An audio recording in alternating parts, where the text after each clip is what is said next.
វីដេអូនេះខ្ញុំថតតាំងពី3អាទិត្យមុនណាតែខ្ញុំអត់បានកាត់តជាវីដេអូទេ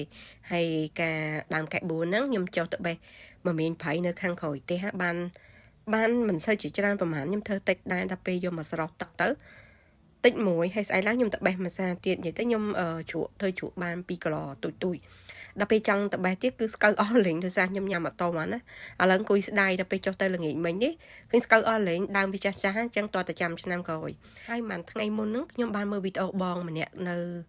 ប្រទេសណាស្ទេតណាខ្ញុំភ្លេចចាឃើញគាត់ធ្វើជ្រក់ហើយចាគាត់ដាក់ចូលនៅក្នុង Ziploc ហើយបើកមកខ្យល់ចិត្តហើយគាត់ដាក់ចូលក្នុងទូទឹកកក freezer ហ្មងហើយទុកបានហូបបានមួយឆ្នាំចាឥឡូវនេះខ្ញុំដឹងតិចនិចដែលគាត់បង្ហាញ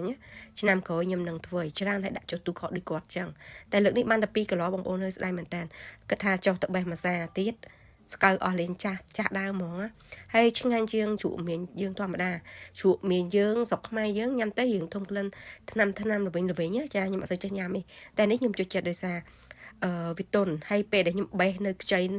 កាច់យកដើមវាមហិតធំក្លិនដូចវាមើមខ្ទឹមយើងចឹងហើយបើនិយាយពីជាតិវីតាមីនហ្នឹងគឺវីតាមីនច្រើនណាបងប្អូនចាគេយកទៅធ្វើជាសុទ្ធធ្វើជាថ្នាំធ្វើជាបន្លែញ៉ាំឆៅក៏មានដែរនេះខ្ញុំសើចតាម Google ហើយខ្ញុំឃើញអ្នកខ្លះថាកុំញ៉ាំច្រើនអីចឹងអត់ល្អតែ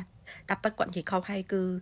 វាមានជាតិវីតាមីនច្រើនដើមមានប្រៃហ្នឹងណាតែពេលដែលយើងបេះនៅតាមផាកតាមអីខ្ញុំមិនដឹងណាបងប្អូនខ្លះគេបាញ់ថ្នាំបាញ់អីចឹងប៉ុន្តែបើសិនជាយើងបេះចូលទៅក្នុងព្រៃជ្រៅឬក៏ក្រោយផ្ទះដូចផ្ទះខ្ញុំអញ្ចឹងអត់មានអ្នកបាញ់ថ្នាំគឺធម្មជាតិសុទ្ធសាធចាហើយឥឡូវនេះខ្ញុំបានពងថៃមានជ្រក់ស្វាយហើយនឹងមានប្រៃតំណងអត់បងប្អូននិយាយពីបាយអស់មួយចានមកឥឡូវហ្នឹងមេងគាត់ធំមកបានចាត់ការមុនគេហ្មងហើយសាច់ថៃខ្វោកមកនិយាយពីស៊ុយសឹបតាក់ជាមួយនឹងជ្រក់មមៀងទៀតហ្នឹងនិយាយជូរអែមឆ្ងាញ់តែម្ដងចាអរគុណ